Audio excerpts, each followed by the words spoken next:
happen. But you can also create your own tribe event and get your friends and family together in your area and do an event. Go to a rodizio. We'll help sponsor those events, Kiltz Mighty Tribe events all around the globe.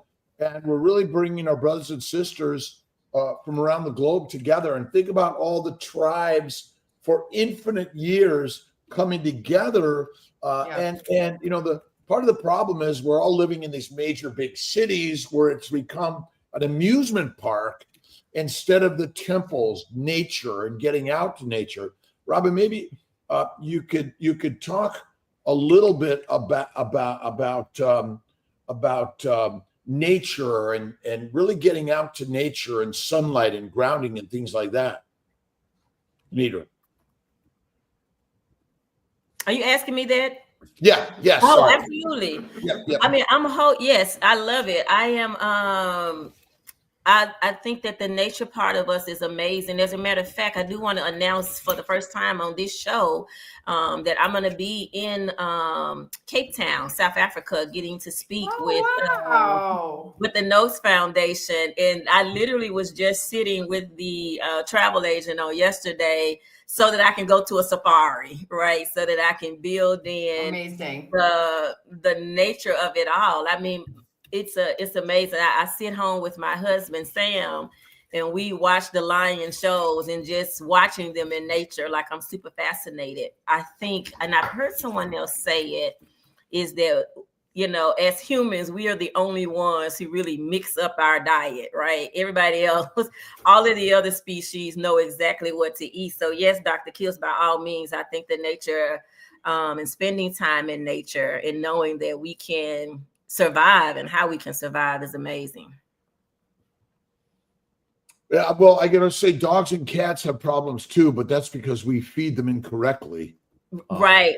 I say the same thing about birds, because in my backyard, we are so fortunate to have the birds every year. A couple of times a year, they build their nest and they put their, they lay their eggs. And I was sitting there, again, another God revelation. I was sitting there thinking, okay, these birds have sense enough to know that the plants, the mud, the sticks, all of this is dirt, that they build with that. But when it's time for them to feed their babies, I don't care how long it takes. Those babies are going to get worms. I've never seen it come back and say, yeah, I couldn't find anything. Let's have some grass today. This is what you have to eat. No, they're going to hustle in those streets, if you will, in the yard until they find worms. And that speaks to the nature of it all.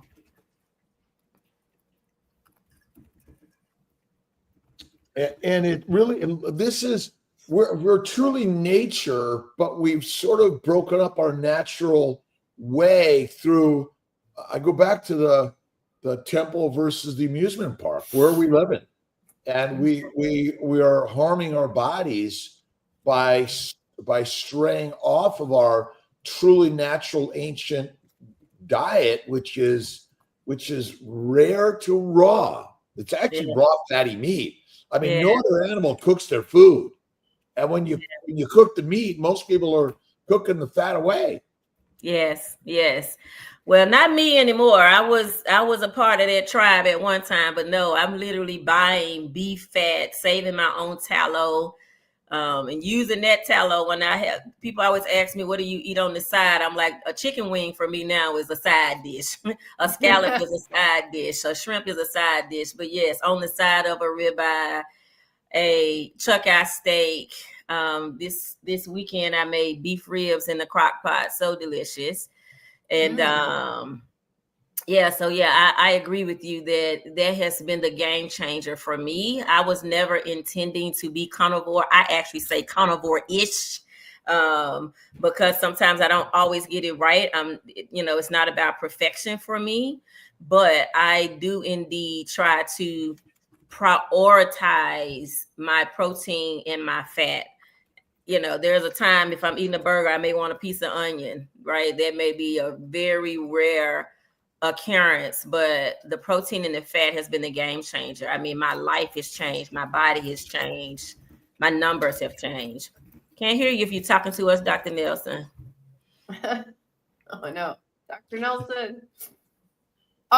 Can we just do one quick question? We still can't hear you. Dr. Kiltz, can you answer this question real quick from Amanda? Hello, after 5 months on carnivore, I'm spotting a few days before period. Am I lacking in progesterone now? Don't know. It could be inflammation in the uterine lining. It could be a polyp. It could be a small fibroid. Don't know that.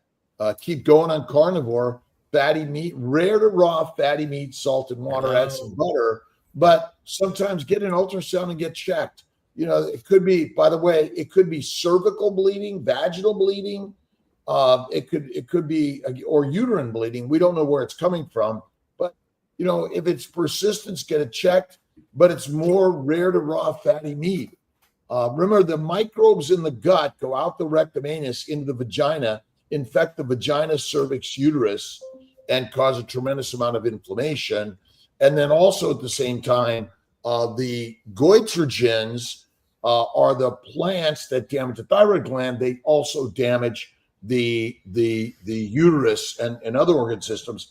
And just because you're carnivore, remember, we breathe it, drink it, eat, and there's small particles of these things that can still damage us. But I would say, you know, it might be worth getting an ultrasound. In some cases, you need an endometrial biopsy to make sure you don't have more significant inflammation going on. She put in the comment that she did have an ultrasound and no fibroids or cysts or anything. Saline sonogram. Saline sonogram. A straight vaginal ultrasound may not be enough, but yeah. But again, it could be, what happens is just before your period, the progesterone does drop in order for you to start your menstrual period. So there are many people that have a little bit of spotting before their frank release of most of their endometrial lining and more menstrual blood too. So it can also be completely normal, by the way. But if you're having mid-cycle bleeding, like a week after ovulation, if you're having spotting, that's more likely an indication of ovulatory dysfunction, which is the reason for lower progesterone levels.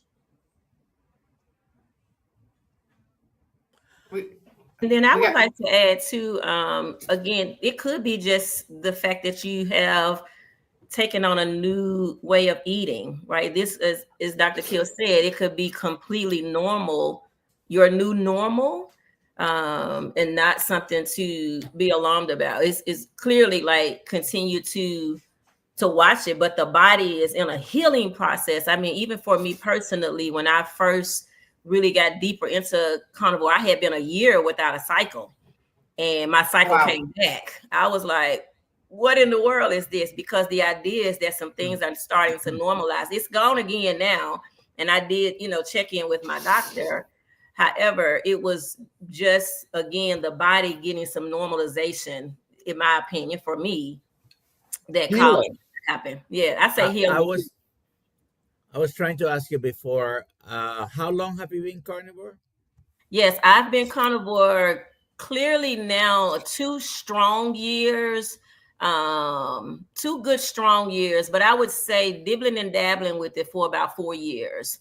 My husband and I have been married for 5 years. That's how I keep up with the count. And we started out doing keto really strong our first year, and then the last 4 years, and really tighter these last 2 years. It's been amazing. My husband has done amazing as well. So we've been on this journey together, and so it's been a very healing journey in many ways. What has he healed? Absolutely. So my husband was doing low testosterone. He had a hip issue. We believe that there may still be we'll have to do something about the hip. But when we say the inflammation is so much better, that we sometimes doubt that we have to have it, but it'll show up, because when we started this, it was already bone on bone, but the pain levels have changed drastically. He's lost about 60 pounds. He's literally disappeared, and he came on the journey to support me, and he is magnificent.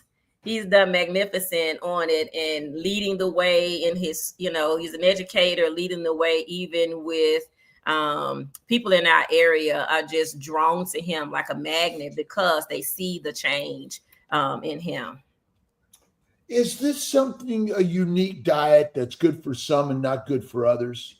No, it's good for everybody. I just had this conversation. I've been working with an older lady, and I think she may have saw Dr. Berry's where they have these recent videos out about, feeding this way to children.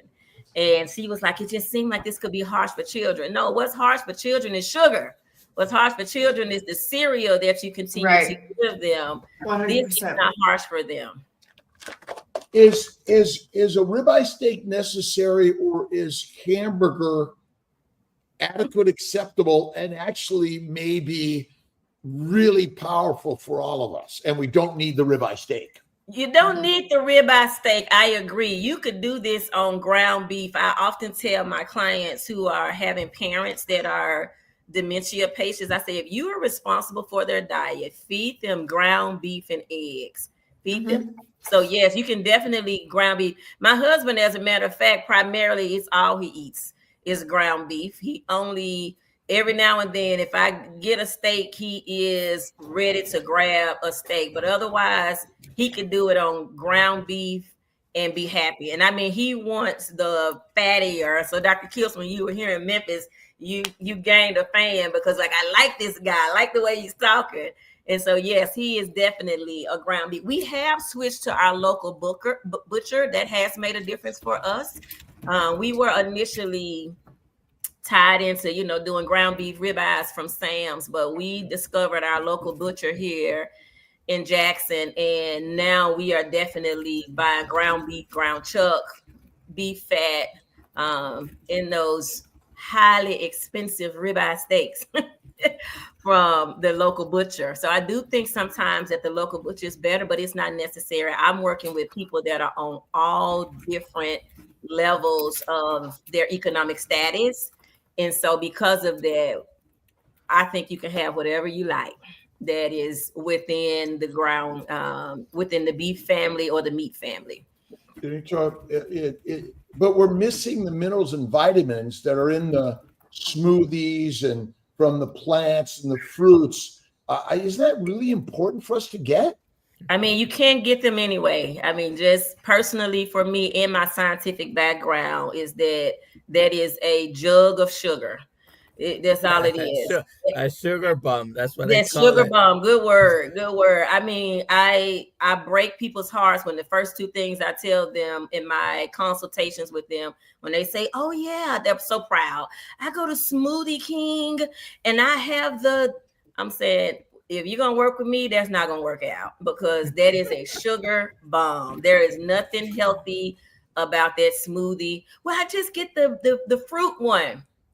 No, it's straight sugar that is taking you on a sugar high, immediately on a sugar high all day long. So no smoothies. Eat meat.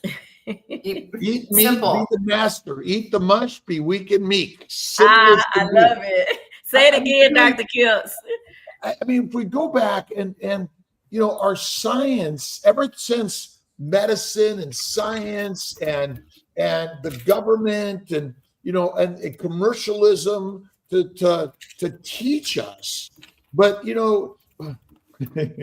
my daughter fed Julio a little bit of ground apple. He just had he was like, dude, this is so terrible. And I'm like, he tells us, our babies tell us. And the problem is, we look at beech nut and all the baby foods, they're all fortified with sugar. Yeah, I have a brand new niece. She's 3 years old, and I was visiting with them when she was a baby and just reading the back of the formula. I'm so glad that she was primarily breastfed, but there were times where she had to have the formula. I was like, no, please feed this baby. Don't feed this baby. This literally is high fructose corn syrup. Right. My goddaughter was just born, and she was born early. She was born at 32 weeks, and thankfully her mom was able to pump while she was in NICU. She came home yesterday, so we're super excited about having her home. But she was taking that baby, her breast milk, and she got better and better and better. And so I'm continuing to tell her, like, continue to feed her only your breast milk until she is at a good size, a good weight. So yeah, I think it doesn't matter the age. I mean, this is the way we should be eating. One of the ladies that's in my private group has a 4-month-old, and she is making bone broth for that baby. She's pureeing eggs for that baby, and that baby is thriving. Her baby is thriving. And it's our ancient nutrition, because we weren't walking around this world looking for rice, wheat, and potatoes 50,000 years ago. Right. And think about it. Did we 50, 100,000, 200,000, 500? I don't know. Were we waiting for the cook before we ate the meat? We were not. We were out there getting it. And even Dr. Kiltz, I take it one step further when I'm dealing with my church friends. I tell them, like on Noah's Ark, they took 2 by 2 so they could feed the people, right? We didn't pack up the lettuce and the tomatoes. We packed up animals so that we could ensure that there was going to be substance for them while on the ark. So if you're a believer, right, we talk about the prodigal son who came back. It was a celebration for the fatted calf. So yeah, I talked to my the biggest and fattiest. Yes, that was the celebration. And even I learned in the Levitical law that the beef fat is actually what we sacrifice unto God. That was the burnt offering. Was the beef fat was the burnt offering unto God. So it's all Bible for my Bible folks who want to do all plants. The Bible tells us, even in Genesis, like, eat every living thing, right? So it is for us.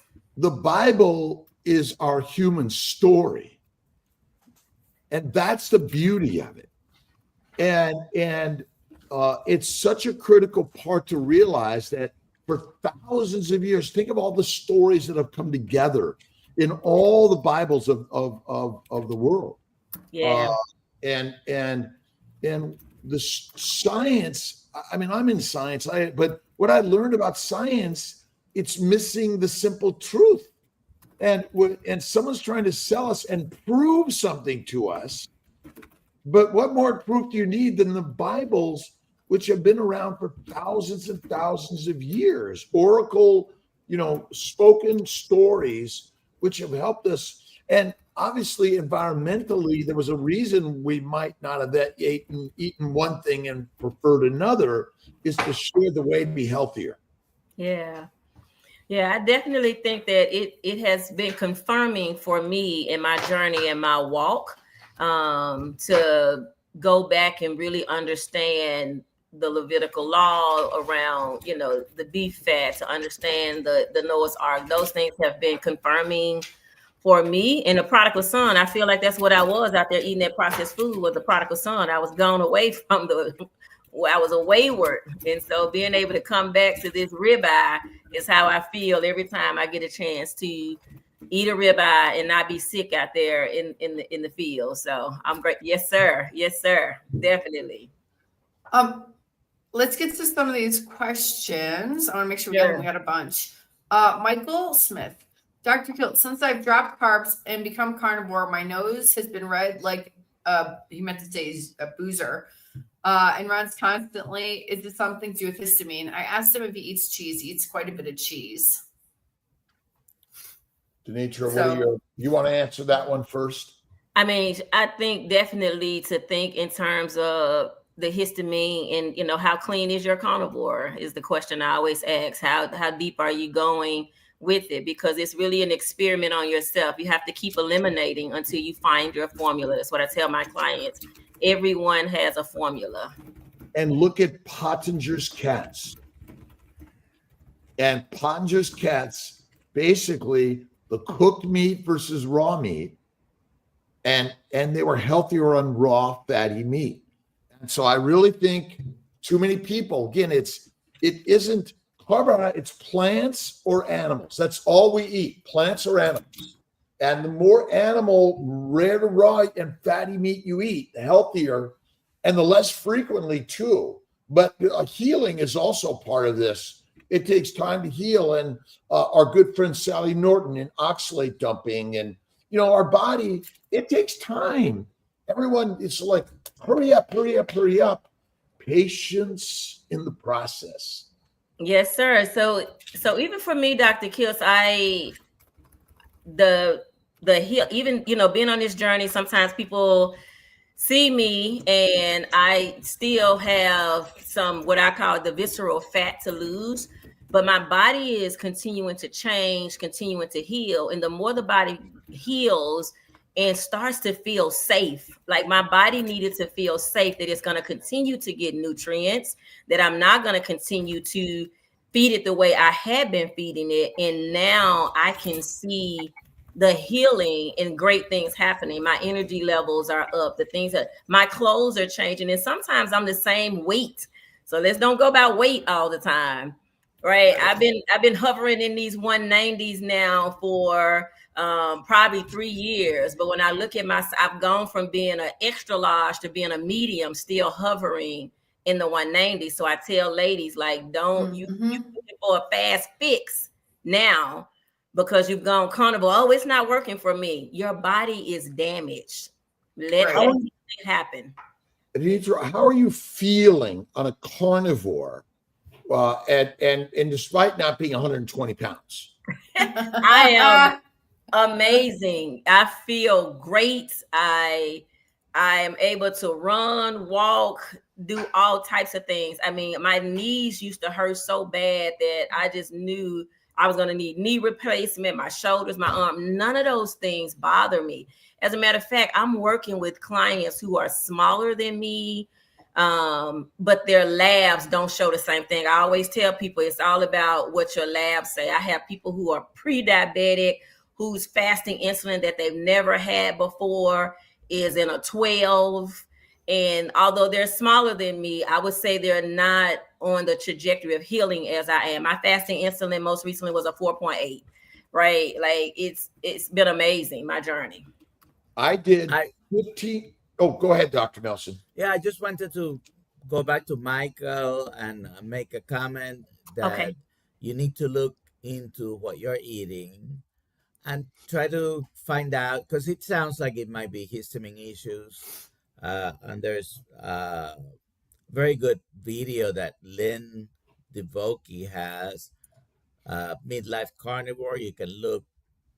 I might try to look for the video and link it here. But yeah, there might be something that you're eating that may be temporarily causing this. So eliminating one thing, aged meat or eggs or even ground beef sometimes, but look into it. And then I can read this. Oh, you're muted. You could go back one comment to Tanya Taylor. I want to shout her out. Oh, okay. Let me find her again. She put on there that you were her patient for 4 years ago. And we met over online, and she just was, her whole conversation was about Dr. I told her she should sign up and come to the show. She'd be a great story here. But we got a chance we did a meetup. I did a meet and eat in Virginia where I was closing out some clients, and Tanya showed up.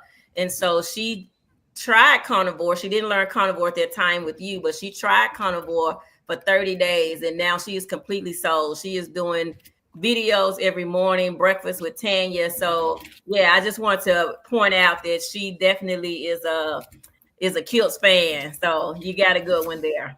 and we're a family around the globe, and wherever you're in this world, get online, share the story, and the more people we touch this way is it again in Dr. Nelson and my standard medical system.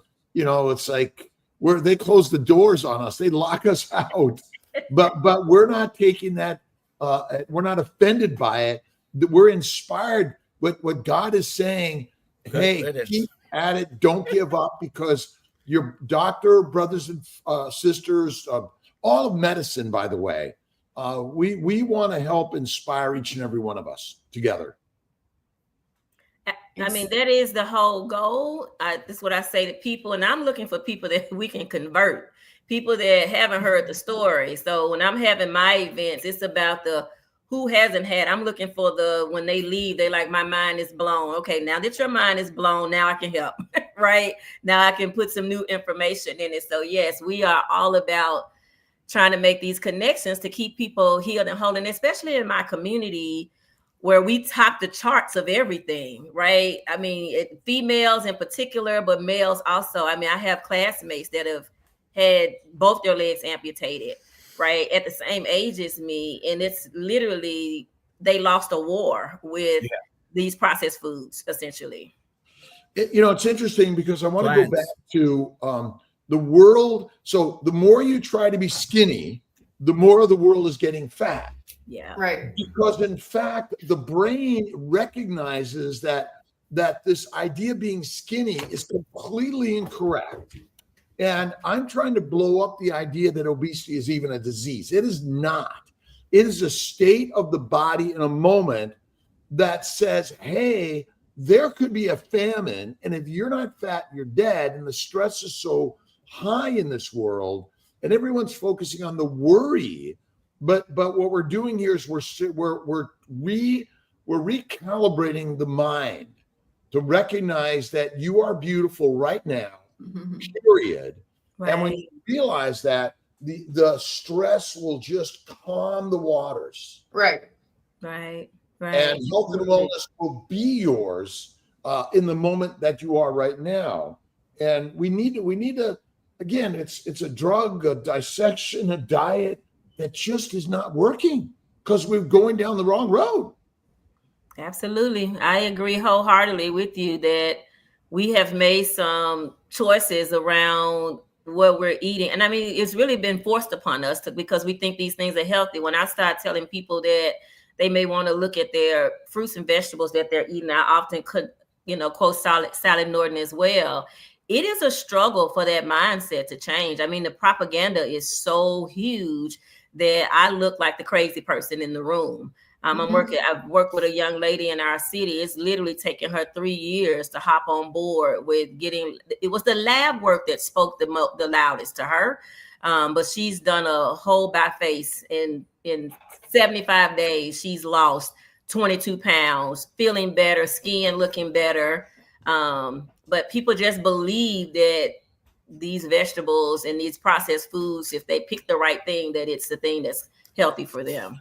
This is why I like to recommend a continuous glucose monitor. And even though sometimes we take a tracking to access, and I know this guy over here doesn't like much the tracking stuff, but when someone sees what's happening with a CGM glucose going crazy after a certain meal, sometimes that's a good feedback for them to accept, not because they haven't heard it maybe, but to accept. Well, I agree with you. Okay, so a couple things. Number one is when you eat food, even if it's a plant-based food, sugars go up and insulin goes up because that's natural and normal.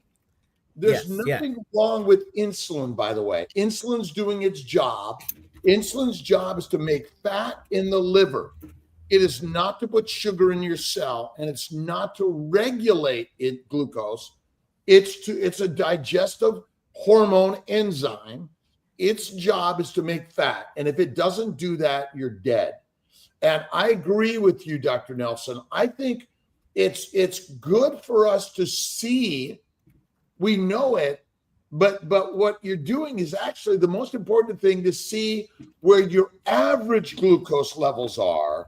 They're usually high because you're eating 3 to 6 meals a day, and you want to get your glucose levels low and then spike them from time to time, because that's the way it works. And also measuring our good friend Dorian from Keto Mojo, and beginning to look at your ketones. I know our good friend Dr. Boz loves to do that every day, and I'm open to the more measuring, so we can all see the landscape of what we look like on a day-to-day. I mean, because very, very often we tell people, I stop the plants, eat the fatty meat, but it takes them seeing, okay, this is affecting me negatively. And by the way, Alia, I know you got a contact from Keto Mojo to get a link with them. Sure. Yeah. Anyways, next question. Well, let me, if I may, I just want to, I'm going to finish this one off. All right. So the whole idea here is that if you can know what's going on with your glucose and your ketones, then you get a better picture, even if you do it for 32 weeks. And doesn't have to be permanently. Yeah. Does not. But it's entertainment also. We love the entertainment, just like we love coming up here and being on with everyone around the globe, right? Right. Oh my God, my glucose is 60 right now. So and my glucose was running 45 to 60, and I feel amazing. I did 15 days. Dr. Nelson did 22 days, no calories, no food. And how'd you feel, Dr. Nelson? Great. Doing it again at the beginning of next year. I wanted to add, so one of the challenges in my community is that when I'm meeting with my clients, and even if they get, like, doctors are not telling them that the 5.7, the 5.8, 5.9 is pre-diabetic. So I'm having to help them advocate for getting a fasting insulin, but getting a blood glucose monitor is like stealing diamonds, right? Even when you ask for it. I have many of my clients who are riding in that pre-diabetic range, and that's what I'm saying to them, is that you need to eat and then test, 45 minutes to an hour, maybe 2 hours later, to see that your blood sugar go up. And the doctors are refusing to give them a glucose monitor. Take this metformin for the next 90 days and come back and see me. And so they're having to be self-advocates. That's what we teach, is how to self-advocate for yourself. Some of them are having to buy it out of pocket. Some of my clients can't afford to buy it out of pocket. And so this notion that you don't want people to own their own information is pretty sad in my community. So people are, they want to be able to test and they can't test. And so that's one of the things that we're fighting for now. So I want my clients to be able to, if they're in that 5.7, 5.9, 6 range, to have a glucose monitor, even if it's not the continuous one, just a glucose monitor, and doctors are refusing to give it. By the way, even though some people have to buy it, you can go. It's still worth it. I agree. You can go to this big box store, which we all know it's very inexpensive compared to other things we buy. Yes. Yeah. Yes, it's worth it. I tell them that. I say it's worth it for you to do. And it makes the difference to have those data points. Yet the simplicity is eat fatty meat one time a day, have faith in God, and enjoy the day. Yeah, and if you do that, it will get better. If you do that, will definitely get better, even if you don't know that they're getting better. Well, but I don't think we don't need them. I want to inspire people. You don't. You're healthy and well. Again, you get every mineral, vitamin, nutrient, and none of the toxins when you eat. Yeah, I agree with you, but sometimes when people are walking into this journey, even for me, I have my clients, one of the first things I do with them is have them do me a 5-day journal inside of my Practice Better system so that they can track to even understand the carbs, right? And so as an elementary school teacher, I just remember having kids at every different level. And so that's the way I approach my practice is it depends on where you are, what your understanding is how you're going to ultimately make choices and learn this way. It sounds good to just go say do it, but somebody also told them go eat Honey Nut Cheerios, change to almond milk. So I want them to understand the root of why they eat the fatty meat. Well, although I'm being a little bit the angel's advocate here. All you need to know is what our natural human diet is. Your grandmother and your grandfather could teach you that. The science isn't required if we realize that we should say plants or animals, because I don't know what a carbohydrate really is. And this is one of the things I'm advocating for, because ultimately, this is not a natural human diet. This is, and if you just eat this and do nothing else, because economically, put your money where your real mouth should be, which is on the meat. And again, I'm just tossing out a boomerang here. Probably hit me in the head soon.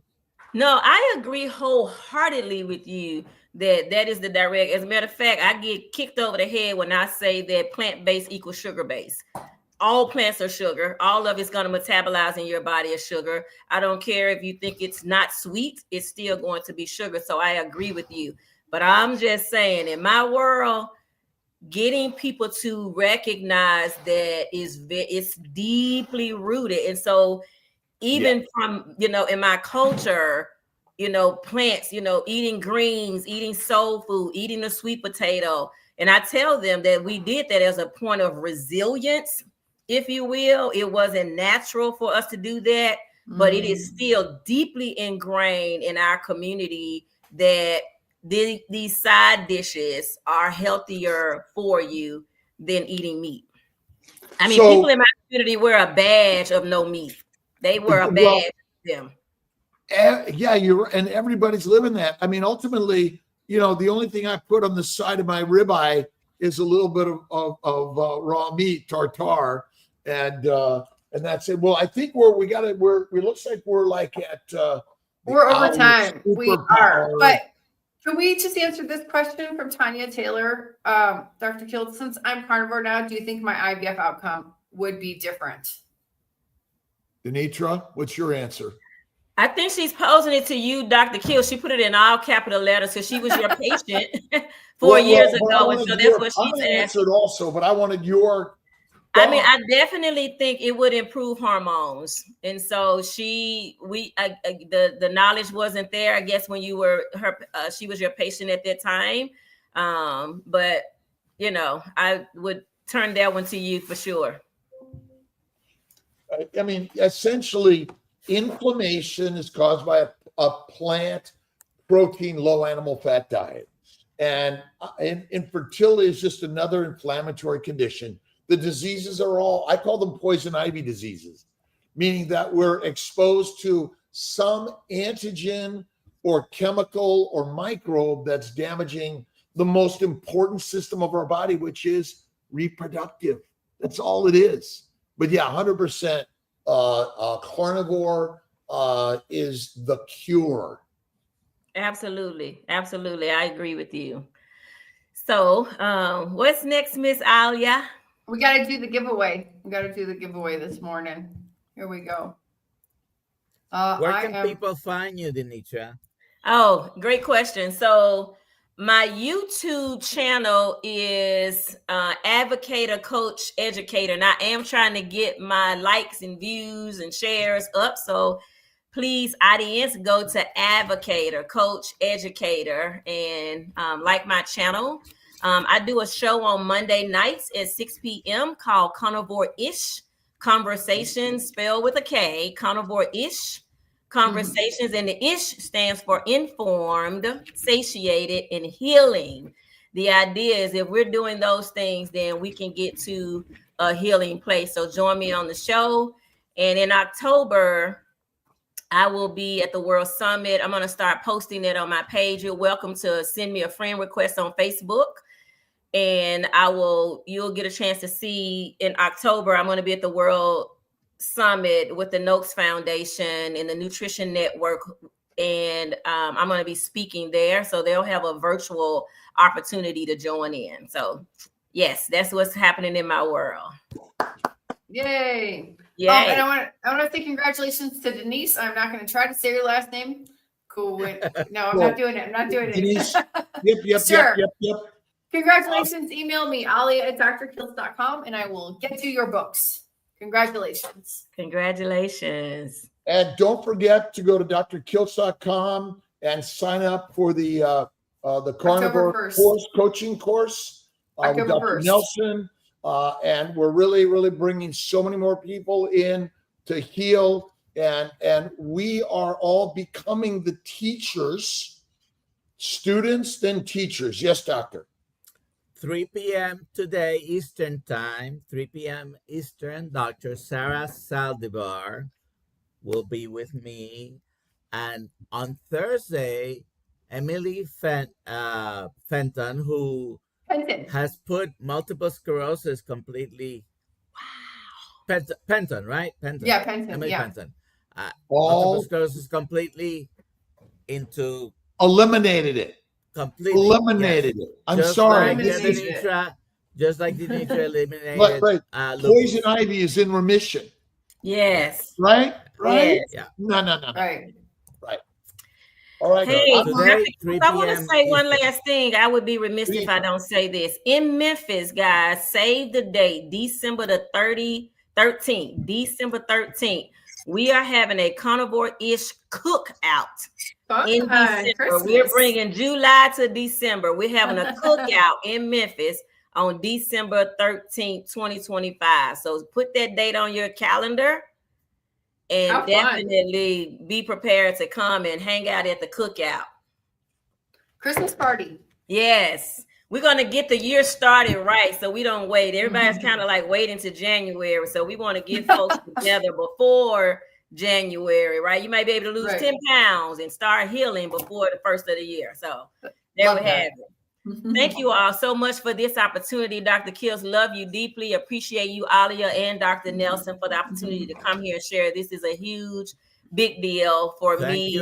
Thank you for being here. Knowledge. So thank you all so much. You're Anybody looking for me can scan my QR code as well. That will take you right to my information. Anybody who's watching the live or after, that's a way to get directly to me. We love you. Thank you. I love you too. Thank you so much. God bless you. I'll see you. Goodbye. I'll see you. You'll see me on August the 30th. We'll be in Kalamazoo together. Awesome. Yep. So see you there.